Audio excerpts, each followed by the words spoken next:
نورانی مر گیا، وہ مجلس بدعمل والوں کا امیر تھا، تو مجلس عمل پوری ناچتے ہوئے گاتے ہوئے اس کے جنازے میں شرکت کرنے آئے، اور سرحد کی وہ نامراد حکومت، مولویوں کی نام نہاد، جس جیسی کرپٹ حکومت تاریخ میں نہیں آئی، ناکارہ حکومت، اس کا وہ وزیر اعلیٰ بھی اپنے تمام وہ زرخرید مولوی نماؤں کو لے آیا اور نورانی کے جنازے میں شریک کیا، اور علماء دیوبند کے چہرے پر مٹی ڈالی۔ اور نورانی وہ شخص ہے جس نے سنڈے میگزین سن 2002 میں بیان دیا تھا کہ دارالعلوم دیوبند کا مدرسہ انگریزوں نے مسلمانوں میں پھوٹ ڈالنے کے لیے بنایا تھا، اور جب تک دنیا میں دیوبند اور دیوبندی رہیں گے اسلامی نظام نافذ نہیں ہوگا۔ نورانی کا بیان میرے پاس آن ریکارڈ سامنے پڑا ہوا، سنڈے میگزین جنگ اخبار میں انٹرویو ہے، اور کہا کہ دیوبندیوں نے جہاد نہیں کیا ہے، جہاد کے نام پر پیسے کھائے۔ اس کے چند دن بعد انہوں نے مجلس عمل بنائی اور اس کو امیر بنایا، اور جب یہ مرا، اور یہ مرا کہاں ہے؟ یہ مرا بیت الخلاء میں ہے،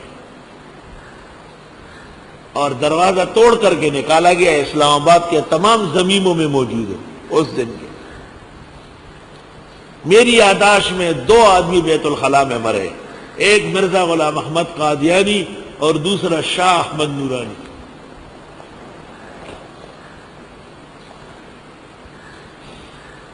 میں نے ایک بڑے مولوی سے کہا کہ آپ جنازہ پڑھنے کیوں آئے؟ کہنے لگے یہ سیاسی جنازہ ہے۔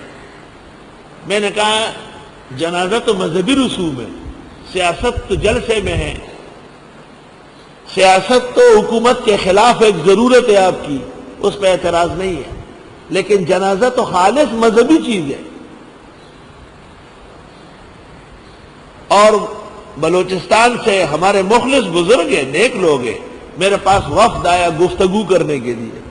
میں نے کہا میں حاضر ہوں، اگر مجھ پر آپ کا نقطہ نظر واضح ہوا میں اپنی غلطی کا اعلان کروں گا، اب بھی اور ممبر پر بھی، لیکن یہ بتاؤ اگر تمہاری غلطی ثابت ہوئی تو تم کیا کرو گے؟ کہنے لگے آپ جو کہیں گے۔ میں نے کہا تجدیدی ایمان اور تجدیدی نکاح، تجدیدی ایمان اور تجدیدی نکاح، کیونکہ وہ اعتقادی مشرک تھا، وہ کہتا تھا میں سب کچھ درگاہیں دے رہی ہے، یہ بزرگان دین اور اولیاء یہ سب کے سب غیبدان ہے، حاجت روا و مشکل کشا ہے۔ وہ صرف سیاسی مولوی نہیں تھا، وہ مذہبی کٹر قسم کا تھا، کٹر قسم کا۔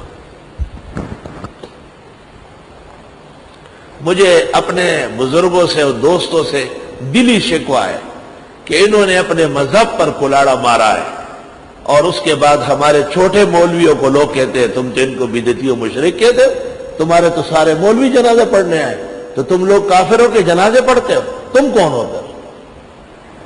یا تو مولانا قاسم نانوتی و حضرت گنگوئی سے لے کے حضرت بن نوری، مفتی محمود، مولانا غلام اللہ خان، حضرت درخواستی تک معاذ اللہ تمام علماء نے جھوٹ بولا ہے اور ذرا سے اختلاف کو بڑھایا، اور اگر ایسا نہیں ہے اور قرآن کہتا ہے کہ ایسا نہیں ہے، اور یہ بدعتی واقعتاً مکے کے مشرکوں سے برے حال والے ہیں، تو انہوں نے جنازہ پڑھ کر کتاب الجنائز اور کتاب التوحید اور تقویت الایمان سے لے کر کے جواہر القرآن تک، اور فتاوی شام سے لے کر فتاوی مفتی محمود تک تمام علوم پر مٹی ڈالی۔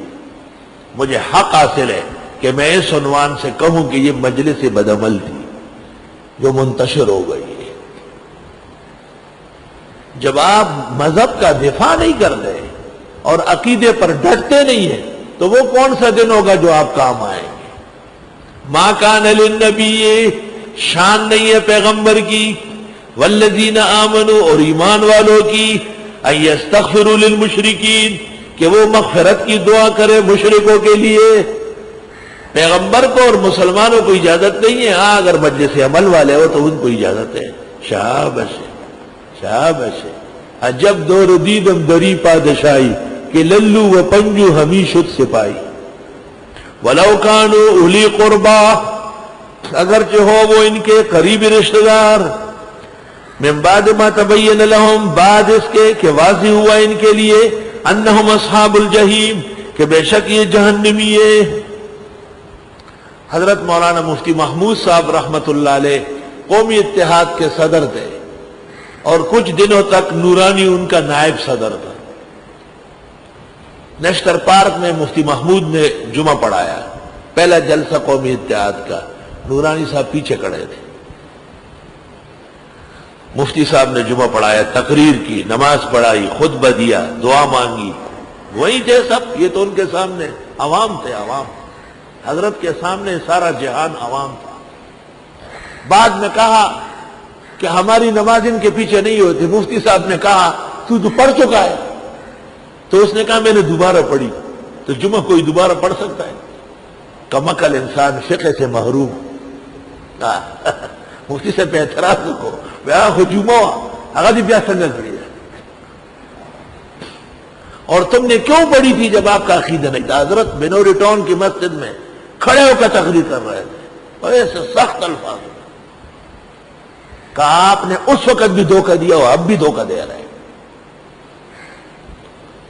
اور جب حضرت اقدس حضرت بنوری کا انتقال ہوا اس وقت بھی، اور جب حضرت اقدس مولانا مفتی محمود صاحب کا انتقال ہوا، دونوں موقعوں پر جنگ اخبار میں شاہ احمد نورانی کا بیان آیا کہ ہم علماء دیوبند کے لیے دعائے مغفرت نہیں کرتے، حالانکہ ایک جگہ مل کر کام کیا ہے۔ ان کے دل کتنے سخت ہیں بدعتی ہو کر، اور ہمارے لوگ اہل حق ہو کر کتنے ڈھیلے اور نرم۔ افسوس، صد افسوس۔ تو اس مسئلے میں میں تن و تنہا رہ گیا ہوں۔ کچھ سیاست کی وجہ سے ادھر چلے گئے، کچھ مذہبی مداہنت کی وجہ سے۔ میں نے مفتی نظام الدین کو کہا کہ آپ تو پنج پیری ہے، آپ کیوں جنازہ پڑھنے گئے؟ کہا مجھے فضل الرحمان مولانا نے کہا کہ چلو۔ میں نے کہا آپ نے نہیں کہا کہ بدعتی کا جنازہ نہیں ہو سکتا؟ کہا کہ میں نے نہیں کہا ہے۔ تو کچھ سیاست سے مجبور تھے، کچھ مداہنت سے مجبور تھے۔ الحمدللہ یہ عاجز اور فقیر اپنی جگہ ڈٹا رہا، اور اس کے بعد جو میں نے جمعہ پڑھایا ہے وہ کیسٹ حاصل کرو، آپ کا ایمان تازہ ہو جائے۔ اگر آج تازہ نہیں ہوا کیونکہ آپ رمضان شریف میں بیٹھے ہیں، پہلے سے ایمان تازہ ہے تو وہ کیسٹ سن لو ذرا۔ لیکن جب اس دھڑے کے بعض علماء کو پتہ چلا، بعض تو کم عقل ہے اور بعض جو سمجھدار اور لائق ہے، انہوں نے کہا مسئلہ وہی ہے جو ہمارے مولانا بیان کرتے ہیں، ہماری مجبوری تھی، اور ان کے مسئلے سے ہمارا مسلک زندہ ہے الحمدللہ۔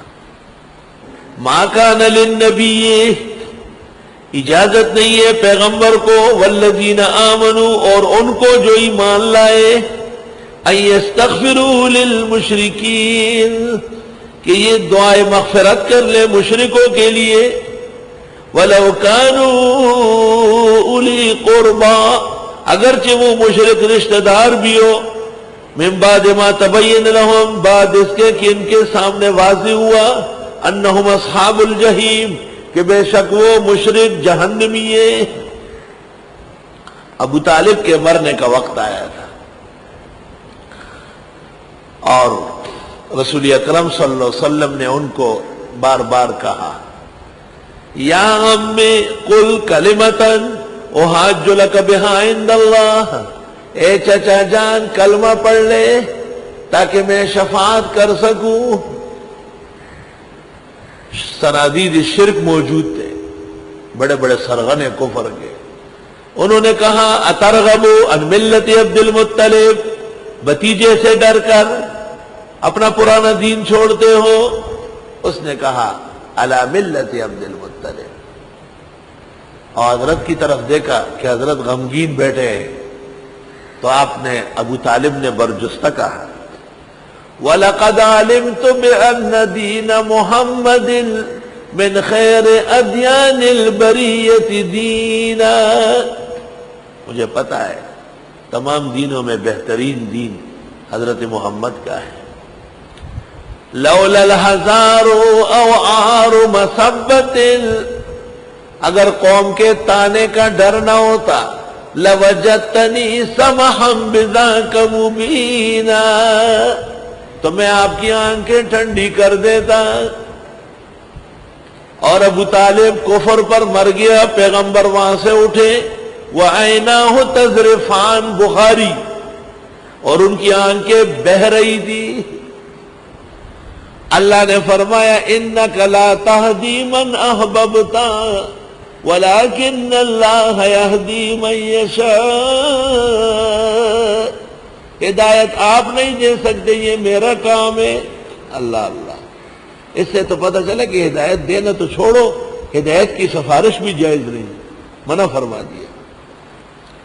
اللہ اللہ، نہیں یہ اجازت پیغمبر کو اور ان لوگوں کو جو ایمان لائے کہ وہ مغفرت کی دعا کرے مشرکوں کے لیے، اگرچہ وہ مشرک رشتہ دار ہو قریبی، بعد اس کے کہ پتہ چلے کہ بے شک یہ جہنمی ہے۔